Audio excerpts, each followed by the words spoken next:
પહેલા તમારી ઝૂંપડીએ એક રોટલો પોગાડીશ અને પછી મારા બાપુનું ભાથું વાડીએ લઈ જઈશ.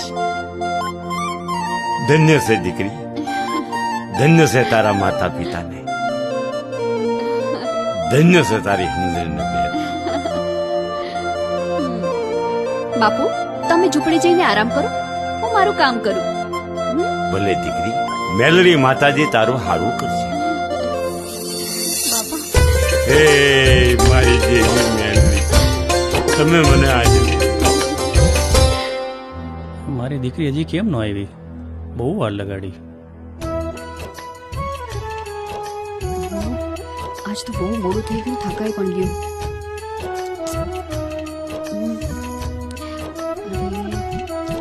બાપુ પણ રાહ જોતા હશે ને.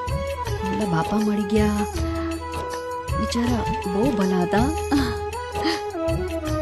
સારું,